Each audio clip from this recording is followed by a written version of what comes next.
오늘 여야 토론 시간이 있는데요. 이 두 분과 함께 하겠습니다. 국민의힘 윤희석 선임대변인, 새로운 미래 박원석 책임위원 나오셨습니다. 안녕하세요. 네, 안녕하십니까. 예.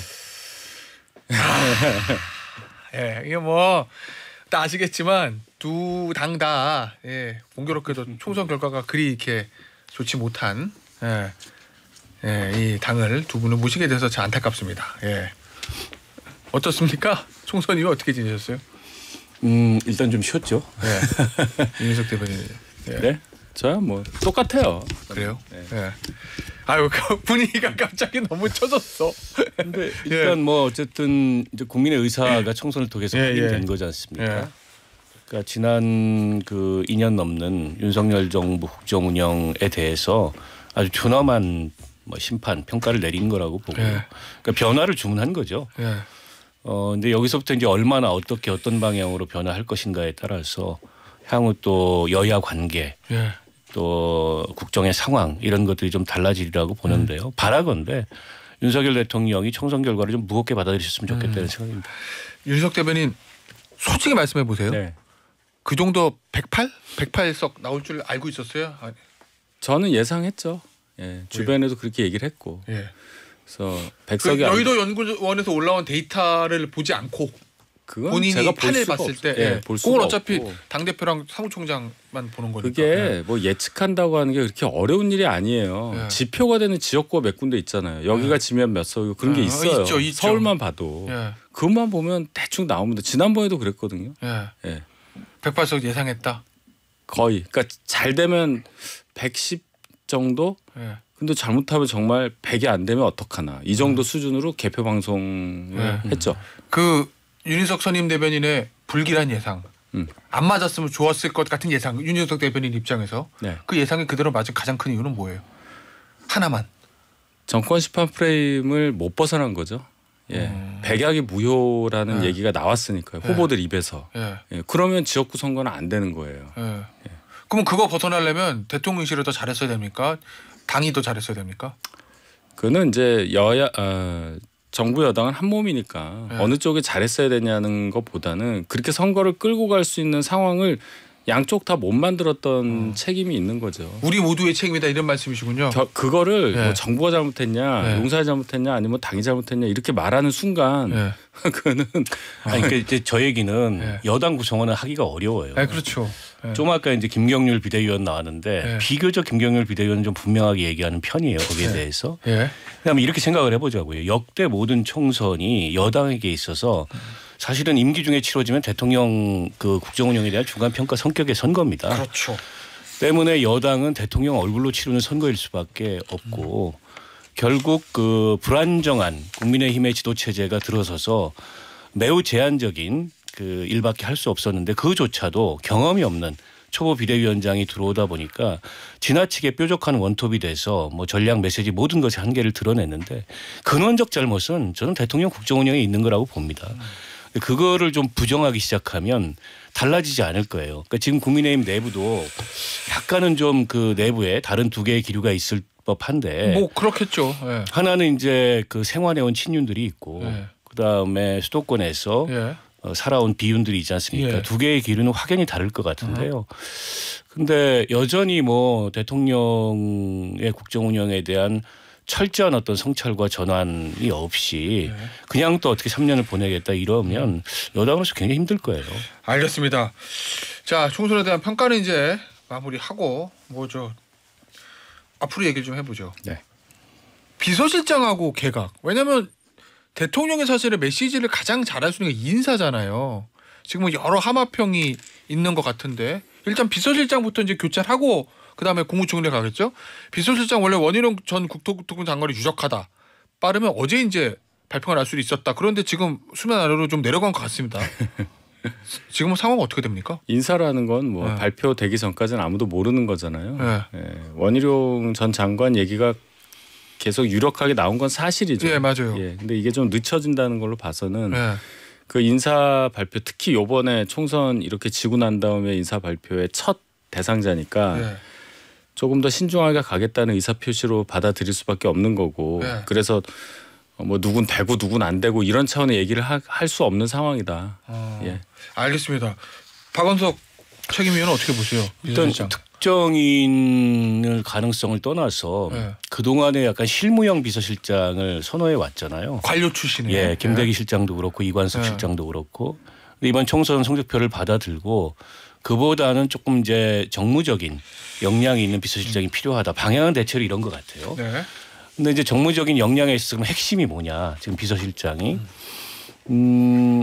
그 정권을 관리하고 여당 내부를 관리하는 것도 중요한데 결국에는 이제 대야 관계를 어떻게 할 거냐.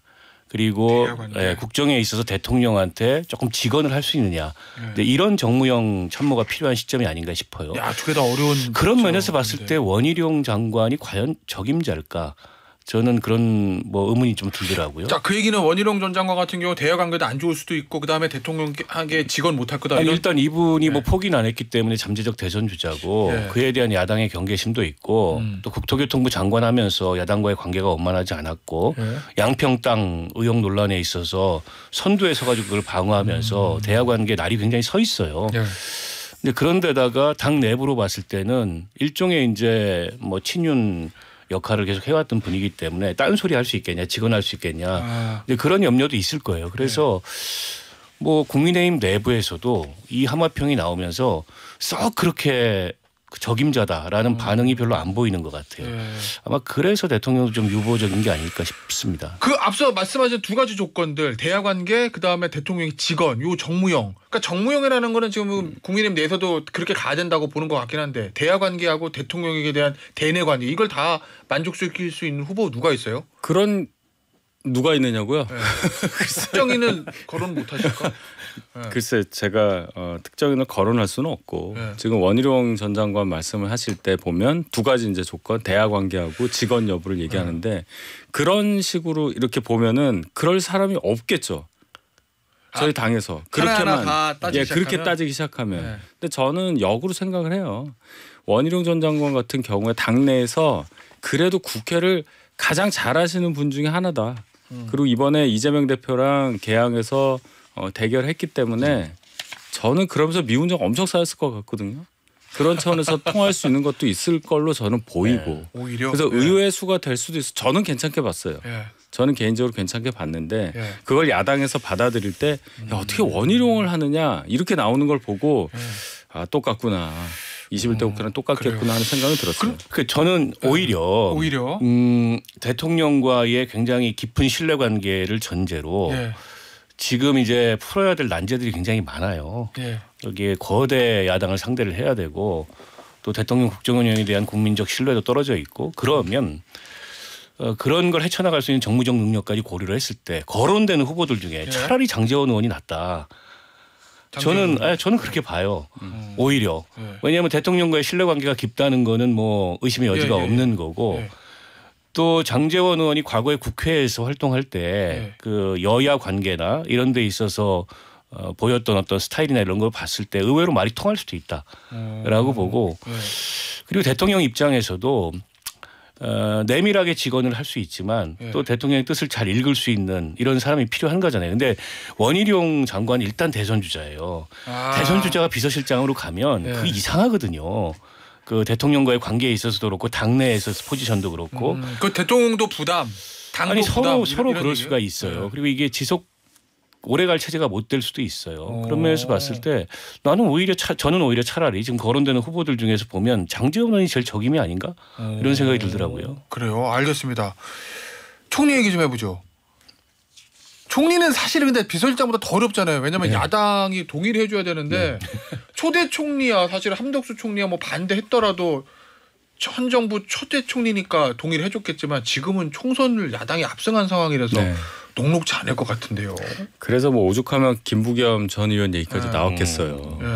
그런 상황을 충분히 알기 때문에 그런 분까지 염두에 둔다는 기사가 나올 정도. 뭐 권영세 의원 얘기도 나오고.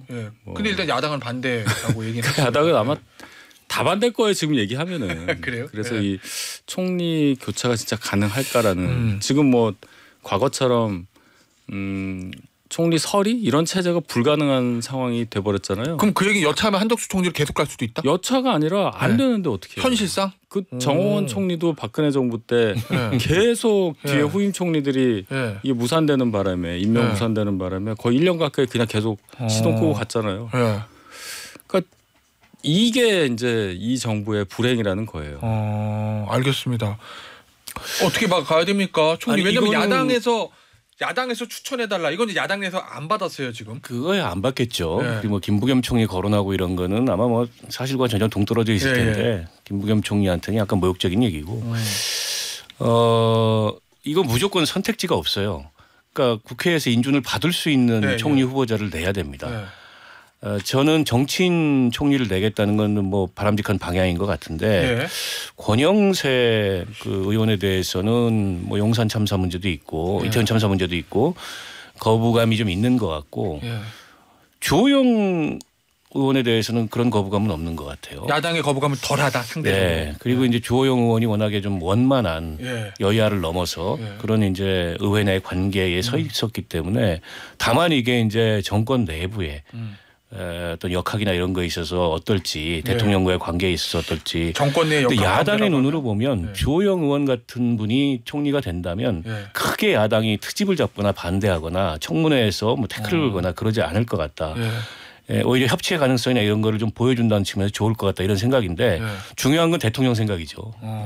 그 야당과의 관계에서는 주호영 의원이 적합한 것 같다. 근데 당내랑 여권이 역학관계 말씀하셨거든요. 박원석 책임위원이. 그 얘기는 대구가 지역구이기 때문에 너무 영남 정권으로 보여질 수도 있다. 이거를 고려하는 이것 때문에 좀 브레이크가 걸릴 수도 있다. 이렇게 이해되는 거예요? 그거는 오히려 야당이 반대할 사유죠.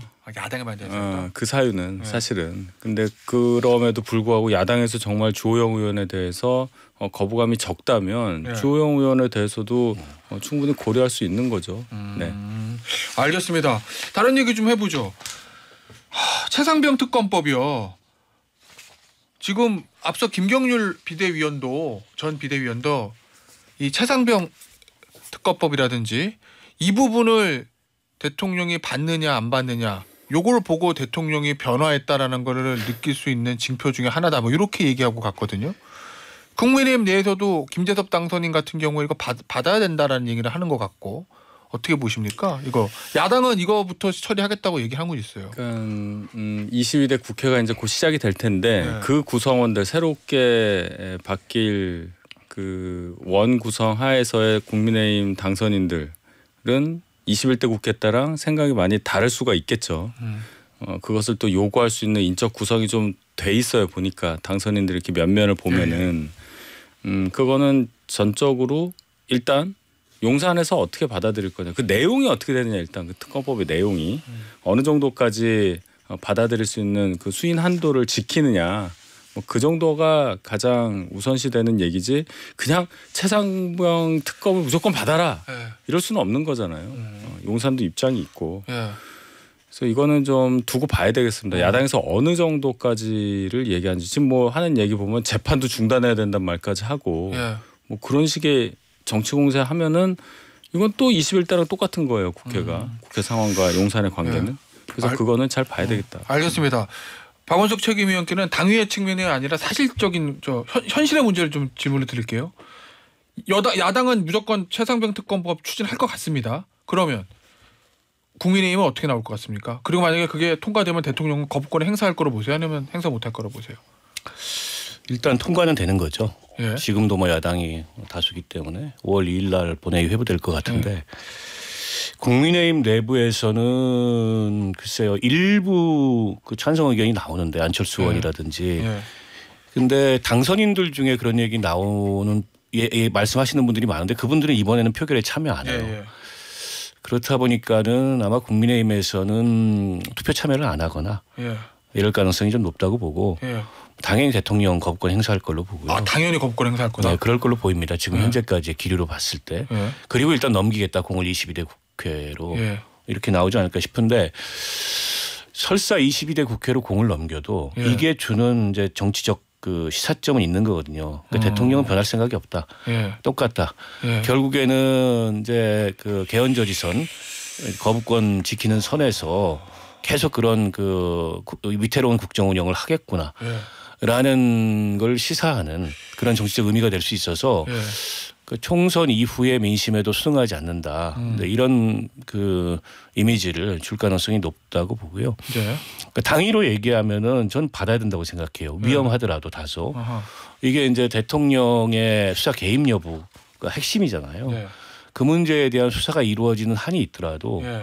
받아야 받아야 된다. 이 정도 총선 민의가 확인됐으면. 예.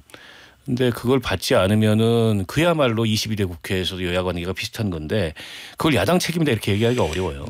혹시요 야당에서 이거를 재의결까지 거부권 행사했을 경우에 재의결까지 감안해서 국민의힘의 인적 구성도 좀 바뀌는 차기 국회에서 최상번 특검법을 할 가능성은 없어요? 그러니까 8명밖에 여유분이 없으니 예.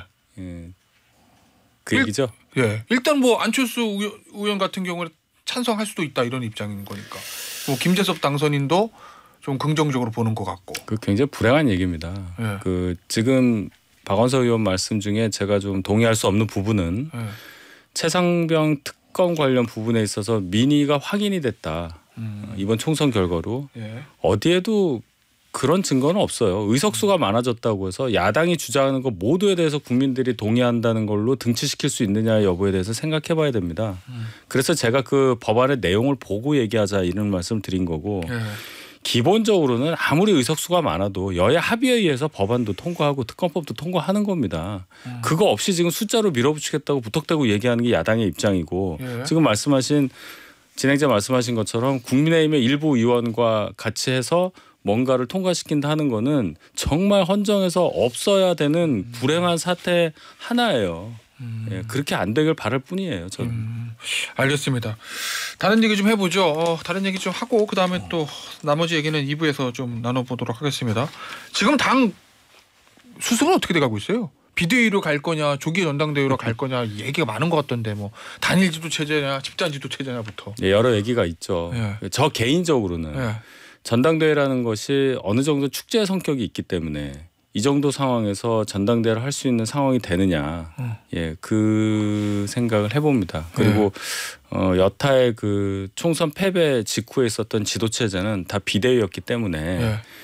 비대위가 그렇게 낯설지가 않아요. 이 상황에서 저는 솔직히 말씀드려서 많이 했어요. 국민의힘에서 비대위 그동안. 비대위를 훨씬 오래 했죠. 예. 예, 한 7, 8년 동안 계속 비대위입니다 지금. 예. 그러면 개인적인 의견이 좀 비대위로 그냥 가는 게 맞다. 비대위로 일단 한 다음에 예. 22대 국회가 어느 정도 지난 다음에 지도 체제를 정립하는 게 낫지. 그리고 왜냐하면 대선이 많이 남은 것 같아도 저희 당 같은 경우 1년 반 전에는 대표직에 있을 수 없어요. 대권 주자는. 맞아요. 그럼 지금 전당대회를 해서 대표를 뽑는다 하더라도 그 대권 주자가 될 사람은 2년 임기 못 맞추고 관둬야 되잖아요. 어차피 임기 못 맞추니까. 예, 그런 것까지 감안해야 된다. 알겠습니다. 이 얘기는요. 광고 듣고 8시에 돌아와서 2부에서 좀 마저 나눠보도록 하겠습니다. 자, 김태현의 정치쇼 월요일 2부 여야 토론 윤희석 국민의힘 선임 대변인 그리고 박원석 새로운 미래 책임위원과 함께하고 있고요. 앞서 국민의힘 전당대회나 또는 저 비대위로 갈 거 요 얘기했습니다. 윤희석 선임 대변인은 일단은 비대위를 통해서 좀 추스리는 게 낫다 요 얘기인 거고 박원석 책임위원은 왠지 다른 생각 가지고 계실 것 같은데요. 글쎄요, 뭐 남의 당 사정이긴 합니다만. 아, 새로운 미래도 급하구나. 네. 네, 새로운 미래 사정을 좀 보통 있다가. 통상 선거 지면 비대위인데 네. 국민의힘이 지금이 비대위예요. 그렇잖아요. 그러니까 비대위에 비대위를 가게 되는 셈인데 뭐 선택지가 별로 없어요. 비대위원장 뭐 몇 달짜리 누구를 세우기도 그렇고 그냥 원내대표가 겸임해가지고 전당대회 준비하는 건데 그러느니 그냥 전당대회를 앞당기는 게 낫지 않나. 그러니까 어쨌든 당은 당대로 22대 국회 개원하면서 뭔가에게 쇄신 이미지를 보여야 되잖아요. 그러니까 지금부터 전당대회를 준비해도 아무리 빨라도 6월 말이나 이쯤 하게 될 텐데 휴가 들어가기 전에. 그게 낫지. 여기 또 비대위를 해가지고 시간을 끌고 아무 비대위원장 할 만한 적임자도 쉽지 않을 거예요. 그러니까 저희는 비대위가 임기가 6개월이고 한 번에 한해서 연장하잖아요. 이번 비대위 임기가 6월 28일까지란 말이에요. 그 애매해요. 그러니까 비대위에서 전당대회를 준비해서 하기에도 한 번을 더 연장할 수밖에 없다. 그 얘기예요, 제 얘기가. 자 어쨌든 비대위를 가든 뭘 하든가 전당대 하긴 해야 돼요. 언젠가는. 네. 하면 당권 주자는 누가 제일 유력하다고? 그러니까 제가 아까 말씀드렸듯이 이제 여러분들이 이제 얘기가 나오잖아요. 나경원 전 대표가 이번에 복귀를 했고 안철수는 4선했고 김태호 뭐 유승민, 윤상현 막 있는데 이분들이 대권을 지금 보는 얘기하신 분들은 다 비윤계. 굳이 얘기하자면. 비윤계라기보단 중진이라 제가 이제 그냥 한 거 여기 써 있길래 당내 개파 얘기를 얘기하는 걸 너무 꺼려하신다. 아니요. 질문 안 해야 되겠다고. 그러니까 비윤스러운 분들이 올 수 있겠죠. 지난번 전당대회 때 이렇게 배제됐던 분들 뭐 나경원, 안철수 이런 분들 할 수 있는데 그분들이 할까 저는 그렇게 생각이 안 든다는 얘기예요. 타기 대선 때문에. 이번 대선 이번 당권 도전을 굳이 할 이유가 있느냐. 당도 세가 이렇게밖에 안 되고 대통령 지지율 뭐 이런 여러 가지가 너무 힘든데 이걸 자기가 다 감당한 다음에 다시 대선 도전을 해야 되는 입장이잖아요. 중간에 임기를 관두고. 그게 본인한테 도움이 되냐는 생각을 분명 할 거란 말이에요. 알겠습니다. 그러면 친윤계?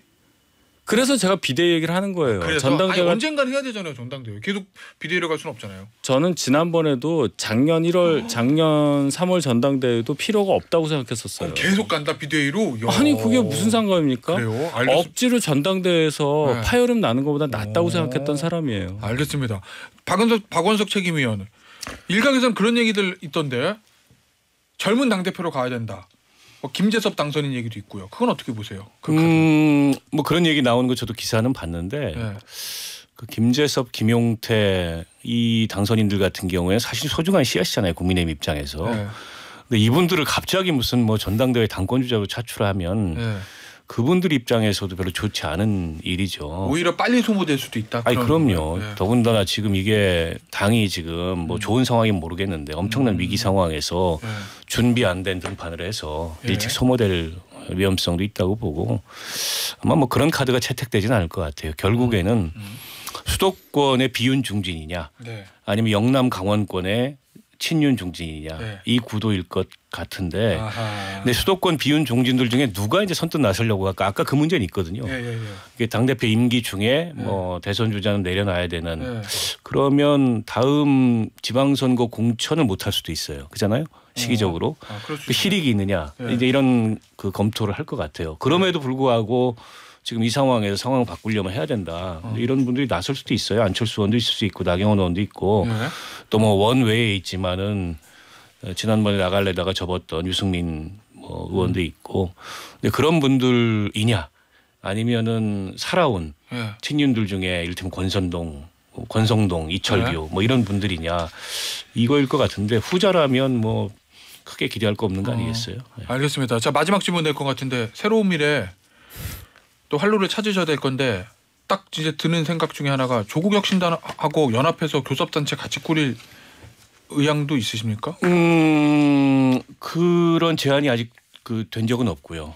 또 김종민 당선인하고 제가 얘기를 해봤는데 아직까지 뭐 그걸 놓고서 검토하는 건 아니고 그리고 이게 뭐 전략적인 건 아니지만은 전술적인 하나의 선택일 수 있는데 그럼에도 불구하고 당에서도 좀 신중히 판단해야 될 문제여서 당장 뭐 이렇다 저렇다 얘기 드릴 수는 없고요.